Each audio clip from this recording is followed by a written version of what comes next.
Tadi sore saya menyampaikan khotbah yang berjudul Menggelorakan Karunia Roh.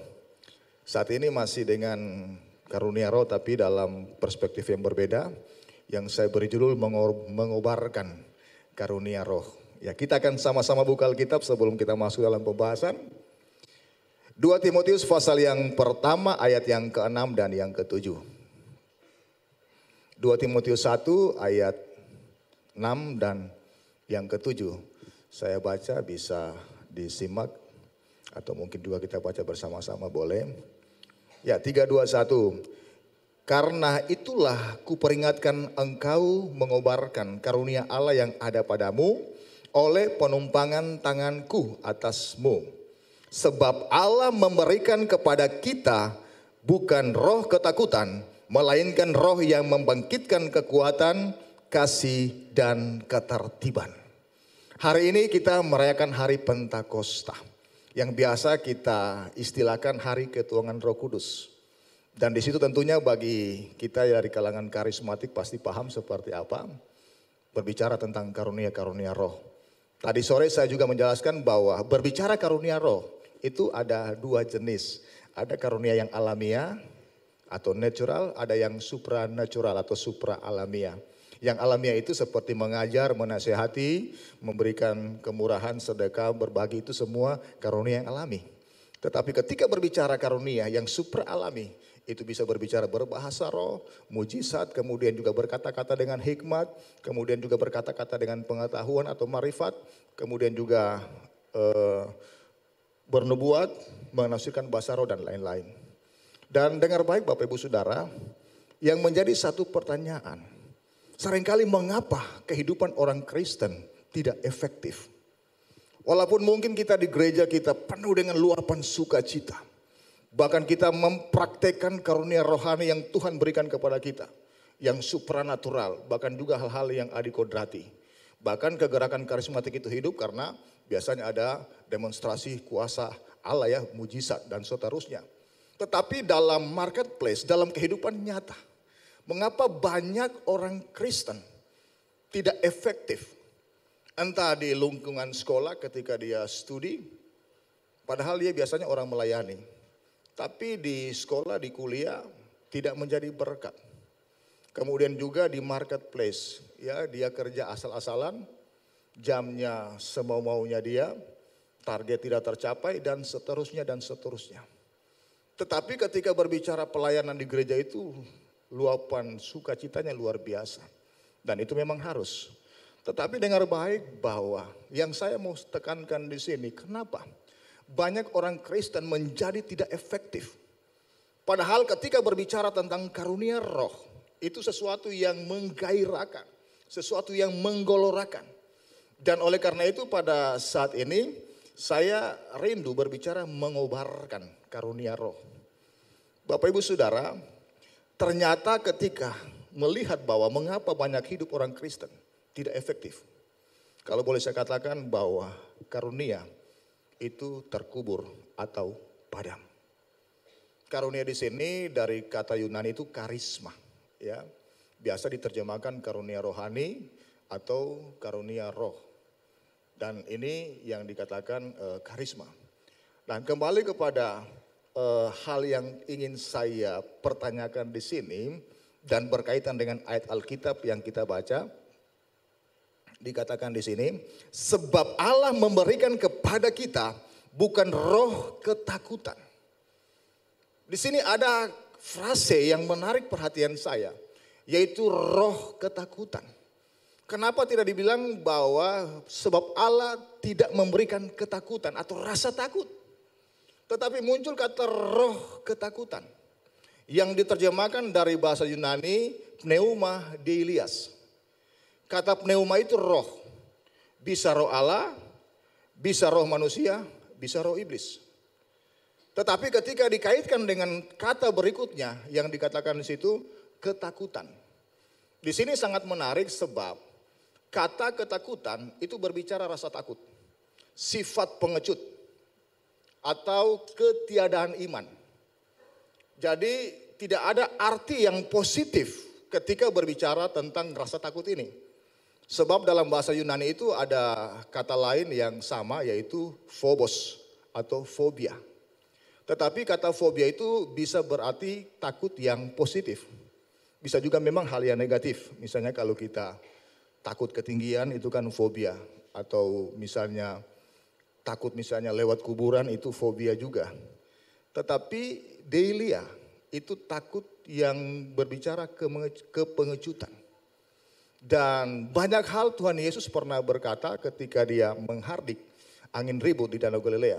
Kemudian dia berkata kepada murid-muridnya, "Mengapa kamu takut, hai orang yang kurang percaya?" Itu kata takut dipakai kata deilia, bukan phobos. Dan orang kurang percaya dipakai kata oligopistos, iman yang kecil.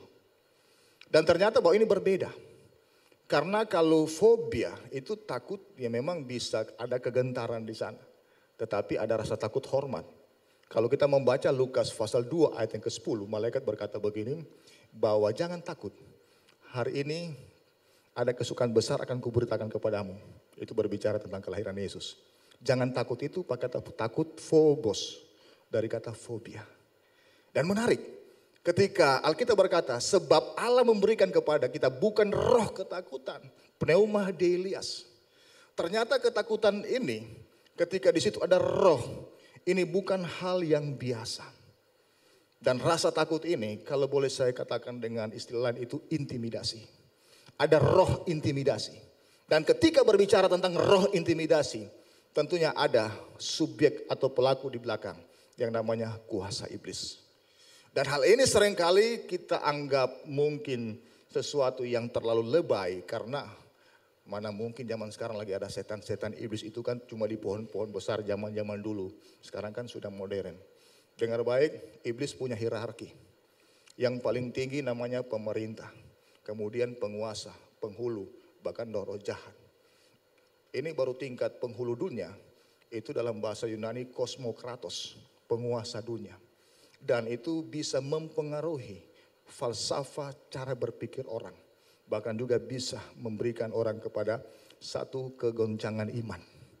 Hari ini kekristenan sementara digoncang dengan berbagai macam ajaran-ajaran yang sepertinya mirip firman Tuhan atau Alkitabiah menurut dia, tapi sangat jauh dari kebenaran itu. Dan termasuk yang dihadapi oleh Timotius muda pada waktu itu. Dia menghadapi namanya ajaran gnostik atau nabi-nabi palsu. Sehingga dia masih muda, masih umur 17-an pada waktu itu. Dia menjadi takut. Sehingga Paulus berkata, kobarkan kembali karunia yang telah diberikan kepadamu pada waktu ditumpangkan tangan. Nah ini yang perlu kita renungkan, kita lihat pada malam ini. Untuk bagaimana kita mengobarkan karunia Allah yang ada padamu. Kata mengobarkan itu dari anazuporeo bahasa Yunani. Artinya mengobarkan kembali atau menyalakan kembali atau menjaga supaya dia tetap menyala. Itu namanya mengobarkan. Dan kenapa hal ini perlu dikobarkan? Yang tadi, karena karunia itu padam. Dan kalau karunia itu padam, kita tidak akan pernah menjadi orang Kristen yang efektif.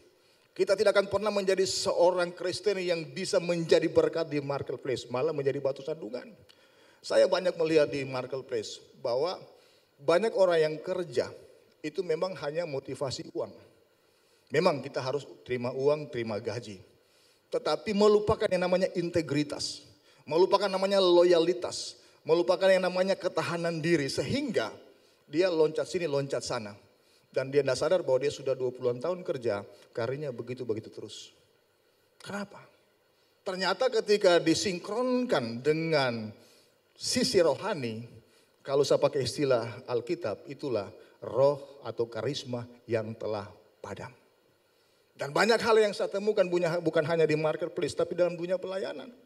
Bahwa hal ini berangkat dari pribadi. Yang banyak hal yang tanpa dia sadari, bahwa ada inti masalah di sana. Nah ini yang perlu saya jelaskan ketika berbicara dengan inti masalah. Ternyata bahwa seseorang itu tidak efektif. Karena ada inti masalah yang tidak pernah selesai dalam rentang waktu, dalam tahapan-tahapan hidupnya yang dia lakukan, yang dia jalani. Entah mulai dia masa kecil, masa remaja, kemudian dia ada di marketplace, dia sekolah, kuliah, bahkan bekerja. Itu yang saya katakan tadi tidak efektif, tidak berprestasi, ataupun banyak menimbulkan persoalan. Ternyata ada inti masalah di sana. Ya, saya ingat pengajaran dari dosen kami waktu kami kuliah di STI dulu, dari Dr. Tom Sappington, orang Amerika. Dia memang pakar perjanjian baru, pakar konseling juga, dan juga berbicara tentang yang demologi. Dan yang saya tangkap, dia berkata bahwa inti masalah yang dihadapi oleh banyak orang Kristen terutama, yaitu oleh karena yang pertama, faktor dosa orang tua atau leluhur. Itu yang pertama. Yang kedua, itu karena masalah traumatis. Mungkin dia punya masa lalu yang membuat dia tertekan, yang membuat dia tidak efektif, sehingga mentalnya itu terkukung. Dan ternyata hal ini ketika ada dalam pribadi seseorang, itu sangat rentan dengan ketidakefektifan. Dan oleh karena itu ketika Paulus bilang kepada Timotius bahwa kobarkan kasih karunia Allah yang ada padamu. Nah, ternyata bahwa inti dari masalah itu muncul bersama-sama dengan intimidasi. Intimidasi yang saya katakan tadi itu rasa takut, rasa tertekan, dan tidak bisa mengoptimalkan, tidak bisa memaksimalkan potensi yang ada kepada dia. Padahal manusia itu punya potensi yang luar biasa yang Tuhan berikan. Ketika dia ada urapan Roh Kudus, malah akan luar biasa lagi. Tetapi seperti Timotius, dia dikatakan orang yang tulus ikhlas di dalam pelayanan. Berarti dia karakternya baik. Tetapi ada bagian yang menjadi padam dalam dirinya, sehingga dia takut menghadapi dunia pelayanan yang dipercayakan oleh Rasul Paulus. Sehingga dia harus ditekankan kembali, diberikan semangat supaya mengobarkan kembali tentang karunia yang diberikan kepada dia. Dan ini menjadi menarik Bapak Ibu Saudara, ternyata bahwa ketika intimidasi muncul bersama inti masalah, itu punya sumber, punya arah, dan punya dampak. Saya banyak melihat, belajar, dan juga mengalami di dalam ketidakefektifan banyak orang-orang Kristen, ya terutama anak-anak muda ya ketika dilayani, ternyata bahwa dari berbagai konseling itu sumber, ya memang kalau dalam dunia pelayanan itu biasa dikatakan dari orang lain, keyakinan yang keliru dari roh jahat.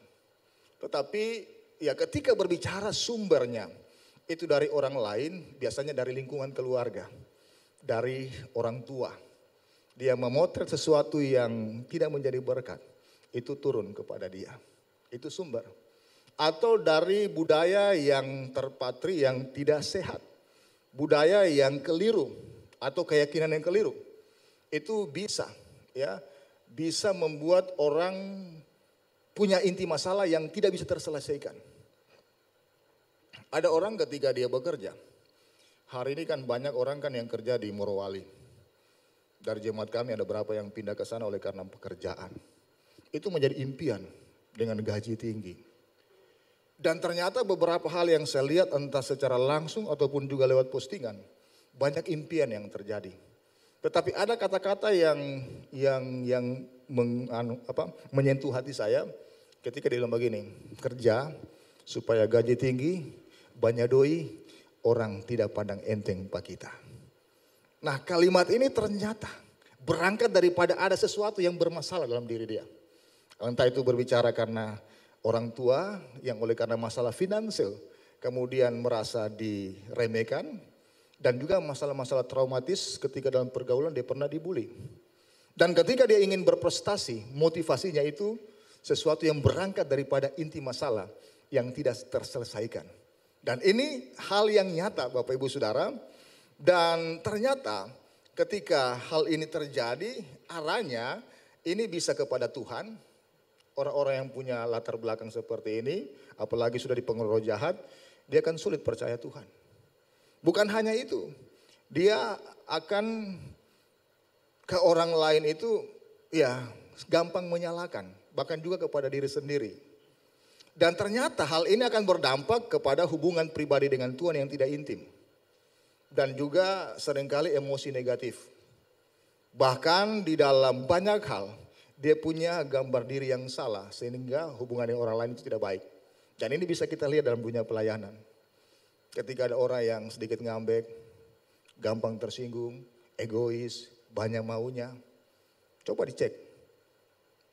Ada sesuatu yang bermasalah.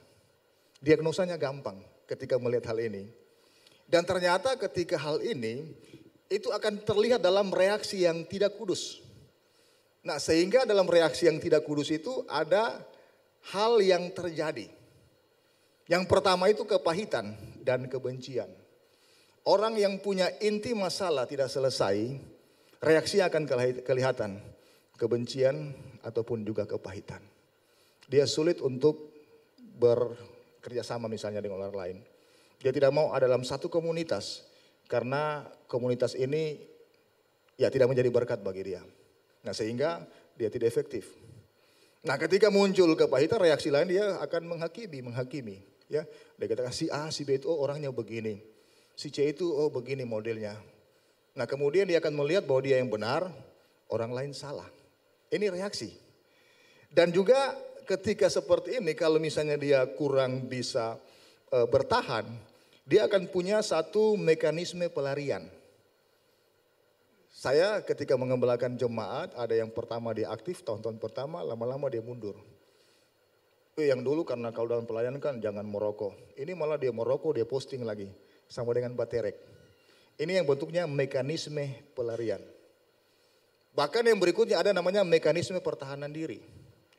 Dia merasa tidak terluka.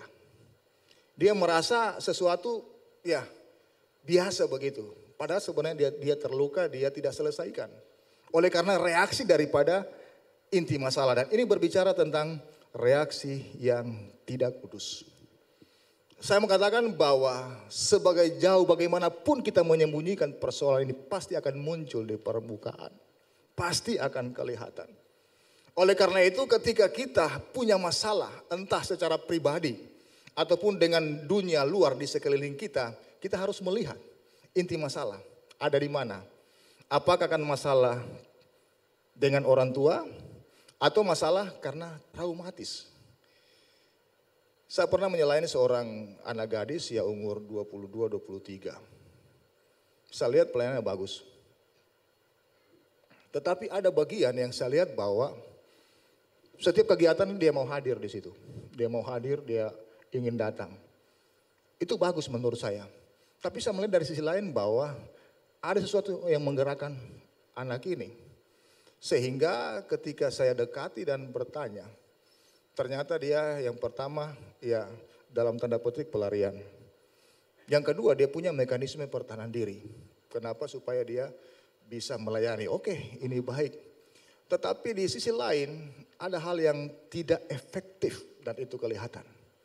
Yaitu berbicara tentang kepahitan dan rasa terluka. Ketika saya tanya, Dek, apa masalahmu? Dia terbuka. Dia bilang, Pak Gembala, saya masih umur 7 atau 8 tahun ya. Itu maaf kata, dilecehkan oleh orang tua yang memelihara saya. Ya, kata dilecehkannya lebih halus. Yang lebih ekstrim itu, maaf kata, diperkosa. Dan itu bukan 1-2 kali. Sampai dia SMP dan pindah ke kota lain. Dan ini menimbulkan rasa bahwa dia tidak layak, dia tidak kudus, dan tidak mungkin Tuhan bisa maafkan dirinya ketika dia bergaul dengan secara salah. Dan dia membuat mekanisme pertahanan diri, kemudian juga pelarian. Dan ketika saya mencoba mendiagnosa dan menguliti satu persatu, ini persoalan yang cukup serius. Dan ya perlu dibuat pemulihan yang berulang-ulang dan sampai beberapa kali ya. Dan ya saya terbiasa kalau habis konseling ataupun juga mau baptis orang ada sekitar 4-5 lembar yang harus diisi. Itu ya seperti pengakuan dosa lah, pengakuan masa lalu apa-apa. Itu ditulis di kertas, kemudian saya baca, akui, doakan, bakar, selesai urusan. Dan ternyata ketika dibakar itu bukan cuma satu hal, sampai orang-orang lain yang semua ya rata-rata lah, banyak hal yang terjadi. Kalau dia misalnya ketika ya katakanlah dia seorang anak muda, mungkin pernah berkecimpung di dunia klinik ataupun juga opo-opo, itu maaf kata sampai keluar lendir ya dari maaf kata muntahannya itu. Banyak hal. Dan ternyata bahwa ketika terjadi satu inti masalah yang tidak terselesaikan dalam luka batin yang mendalam, berulang-ulang bahkan sudah puluhan tahun, itu berdampak di jiwa. Berdampak di jiwa. Orang-orang yang mengalami penolakan, ketika saya bertemu dengan orang misalnya yang orientasi seks lain, jeruk makan jeruk, ya misalnya bahasa itu. Itu ketika didoakan, wah itu sampai macam-macam yang keluar. Dan ternyata bahwa cara ikatan kuasa kegelapan itu membunuh, memadamkan potensi rohani yang dia miliki. Mungkin dia bisa melayani, menyembunyikan, tapi akan terlihat dalam pelayanan. Dan oleh karena itu hal ini perlu untuk diselesaikan. Perlu untuk dibereskan. Dan bukan cuma satu persoalan, banyak macam lagi. Saya ketika melihat anak-anak yang tidak efektif saya panggil, tanya, diagnosa ABC. Dalam ABC itu pasti masuk apa yang saya pikirkan. Kalau bukan orang tua broken home, dia lahir tertolak, tidak diinginkan macam-macam. Dan ternyata hal inilah yang digunakan oleh iblis untuk mengambil kesempatan, untuk membelenggu, untuk mengikat. Sehingga dia tidak efektif, terikat. Dan saya melihat bahwa ternyata kalau orang yang dia terikat, kemudian punya pelarian, mekanisme pertahanan diri terutama, dia merasa tidak apa-apa. Dia merasa tidak bermasalah, justru itu bermasalah. Oleh karena itu ketika saya merenungkan apa yang Paulus bilang kepada seorang Timotius, kobarkan kembali kasih karunia oleh penumpangan tanganku. Itu sangat luar biasa. Hari ini saya merenungkan bahwa anak-anak muda terutama hari ini. Ketika engkau tidak efektif di marketplace, dalam studimu, mencari pekerjaan, bahkan juga dalam keluargamu. Dengar baik, perhatikan inti masalah. Jangan-jangan ada bermasalah di dalam keluarga dari orang tua. Bahkan juga di sisi ada traumatis. Saya menyatakan ini sebab saya punya pengalaman pribadi. Untuk dengan masalah orang tua, saya pernah dikutuk oleh nenek saya di kedua tingkat. Karena saya banyak kepahitan, sangat tidak bisa diatur. Dikatakan bahwa akan susah hidup. Dan itu menghantui, dan itu sangat menghantui. Kemudian kedua, masalah traumatis. Ketika berbicara masalah traumatis, saya orang yang masih kecil, itu sudah mengalami kekasaran daripada orang tua. Saya ingat waktu papa saya meninggal 2 tahun lalu, di umur 80. Sudah tua, tidak bisa lagi kemana-mana. Semua saudara ada di luar kota, saya yang ada di kampung. Ketika saya mengatur, menggantikan pampers, ganti celana, sudah maaf kata, dengan air seni di sana yang sudah tidak terurus. Saya masuk, dia menangis. Dia bilang sama saya, Papa Cindy, Papa minta maaf. Bilang, kenapa Papa? Saya jawab dengan tenang. Kalau mau ingat Papa bikin sama Ngana, seharusnya Ngana yang mau balas sama Papa. Saya langsung teringat. Langsung tergambar di memori saya. Saya masih kecil. Saya kalau dia cukup nakal masih kecil. Itu kalau dipukul dengan kayu yang besar, di punggung sampai merah, saya tidak menangis lagi. Mama saya tinggal umur 5 tahun, bilang, Papa pakai bahasa Poso, ganam, nenujiani anam, jangan kau aniaya dia. Kenapa? Karena ketika saya sudah tidak menangis, saya tahan, jangan menangis. Laki-laki mesti kuat, itu pertahanan diri dan pelarian. Ternyata saya menyimpan luka batin yang cukup lama pada orang tua saya, walaupun saya bisa mengampuni. Ketika papa saya bilang, Papa sini, Papa minta maaf. Saya langsung menangis. Saya ingat saya masih kurang lebih kelas 1 SD. Saya pernah karena nakal ke sekolah, cuma di mandi di laut itu diikat, diisi di karung. Karung goni itu mungkin sekarang sudah jarang ya, karung goni, karung gula. Itu sudutnya itu tinggal dipotong supaya ada bisa keluar seperti babi yang ditaruh ada hidung. Itu saya ditaruh di dalam, baru digantung. Saya sangat kepahitan. Saya SMA saya sudah belajar ilmu hitam. Dan juga ketika masih SD saya sudah belajar bela diri. Bahkan saya tidak tahu saya balas dendam ke siapa. Cuma saya sangat marah. Dan ternyata saya tahu bahwa saya ini terluka. Malah sudah jadi hamba Tuhan dan sampai hari ini masih terasa bekasnya, bukan karena tidak mengampuni. Karena yang paling saya terekam ketika mama saya dipukul, itu saya lihat di mata kepala saya cuma mengintip dari jendela. Saya bilang kalau besar saya balas Papa. Terluka. Ternyata kasih Kristus itu mengobati. Kasih Kristus itu memulihkan. Ketika saya ganti popok Papa saya peluk silam Papa. Saya tidak pernah menyimpan kemarahan. Saya seperti hari ini. Itu karena Papa. Saya jadi hamba Tuhan. Karena Papa, dia bangga saya pendeta. Dia bangga saya jadi hamba Tuhan. Dia bilang, seharusnya dia yang paling brengsek, dia yang bisa membalas. Saya mengatakan bahwa kalau kita ingin hidup efektif, kembali karunia Tuhan itu dikobarkan. Kembali kepada inti masalah. Akui kita terluka, lepaskan pengampunan. Mungkin engkau pernah dilecehkan atau tidak efektif, minder, rendah diri. Tidak punya masa depan seperti gelap semua. Ingat, ketika engkau menjadi orang Kristen, ketika engkau dimeteraikan oleh Roh Kudus, dan mungkin hari ini padam, kobarkan kembali karunia Allah yang ada padamu. Amin. Saya akan berdoa nanti sebentar. Tetapi 2 poin ini saya harus sampaikan. Bahwa di ayat 7 dikatakan demikian. Sebab Allah memberikan kepada kita bukan roh ketakutan, melainkan roh yang membangkitkan kekuatan, kasih dan ketertiban. Poin yang pertama, bagaimana supaya kita mengobarkan kembali karunia Allah yang padam dalam kehidupan kita. Dengar baik yang pertama, kuasa dari Roh Kudus. Amin. Alkitab berkata, roh yang membangkitkan kuasa. Memang kalau kita lihat di terjemahan asli itu memang cuma 1 kali roh. Pneuma Delias. Tetapi dalam Alkitab bahasa Indonesia itu ditekankan lagi di situ bahwa sebab Allah memberikan kepada kita bukan roh ketakutan, melainkan roh. Nah, itu ulang lagi.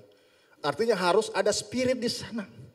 Harus ada roh, ada kekuatan. Dikatakan di sini roh yang membangkitkan kekuatan. Ada dikatakan di situ dunamis. Memang roh tadi itu menjelaskan juga tentang kekuatan Roh Kudus. Itulah yang terjadi di loteng Yerusalem. Ketika pencurahan Roh Kudus, itu dikatakan dunamis. Kuasa, aku berikan kepadamu kuasa.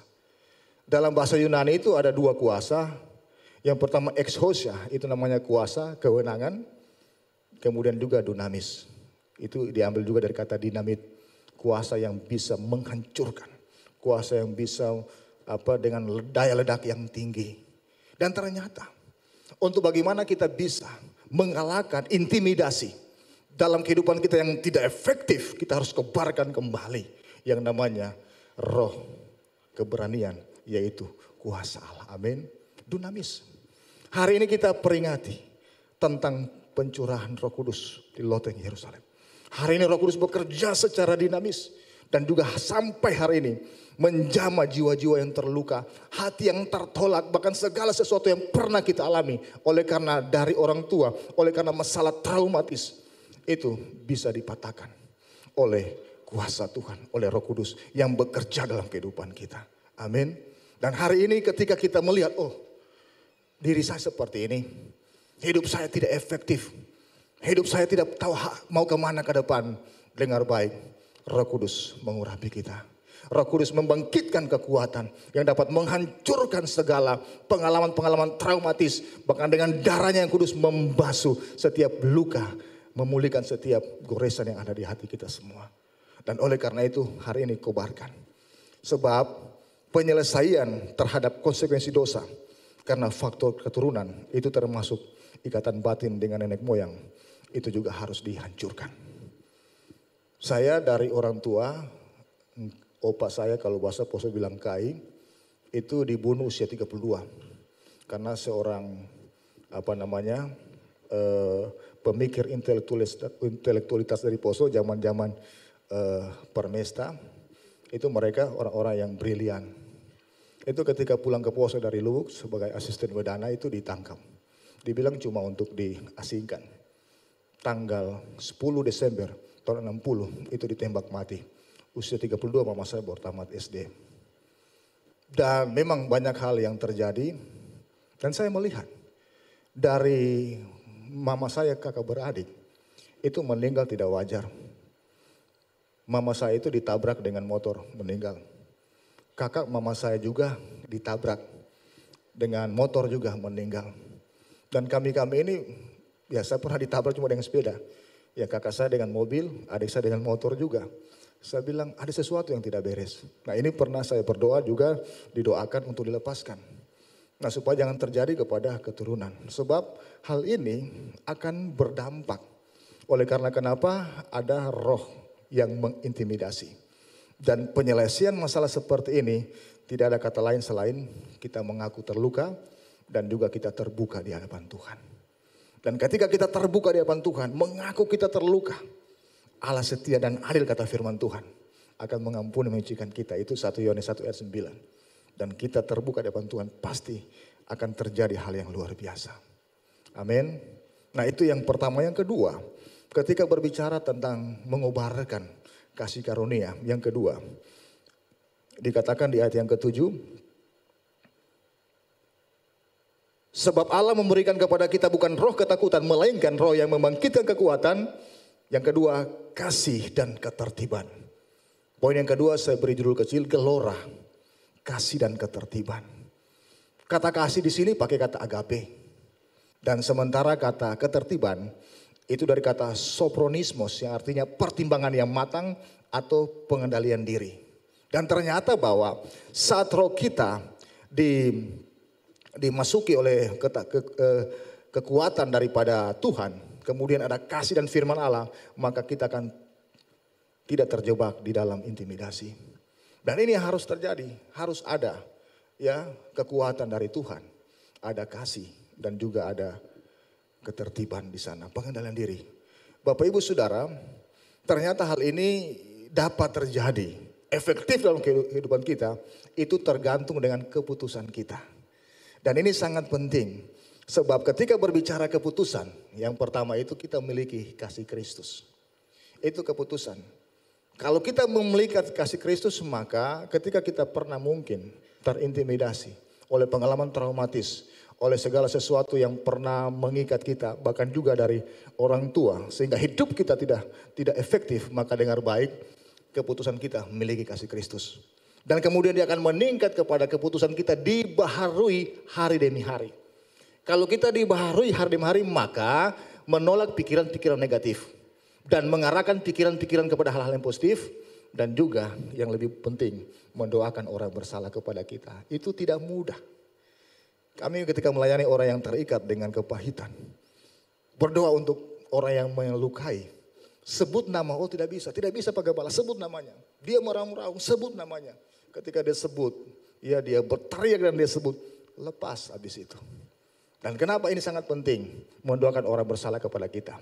Yang ketiga, hasil proses pengampunan lepas dari kemarahan, dendam, kebencian dan kepahitan. Hati dalam proses pemulihan dan memperoleh banyak berkat dan efektif dalam segala bidang kehidupan. Amin. Kalau hari ini kita mau untuk melakukan hal itu, mungkin waktu yang tidak lama kita akan menyerahkan hidup kita kepada Tuhan. Mari kita bongkar inti permasalahan kita. Apakah ada hal-hal yang terjadi dalam hidup kita sehingga kita tidak efektif oleh karena pengalaman traumatis. Kita buka di hadapan Tuhan. Apakah juga itu masalah dari orang tua, kita buka di hadapan Tuhan. Dan Roh Kudus akan bekerja di hati kita. Akan membongkar segala sesuatu. Bahkan membalut luka kita. Bahkan mempermalukan kuasa iblis. Karena Roh Kudus bekerja di tengah-tengah kita. Dan kita akan menjadi orang Kristen yang efektif. Oleh karena kekuatan dari kasih karunia Tuhan yang menyertai kita. Dan juga kasih dan ketertiban yang melingkupi hidup kita. Sehingga kita menjadi orang yang merdeka. Dan gelora Pentakosta ini kita bisa rasakan saat ini. Amin.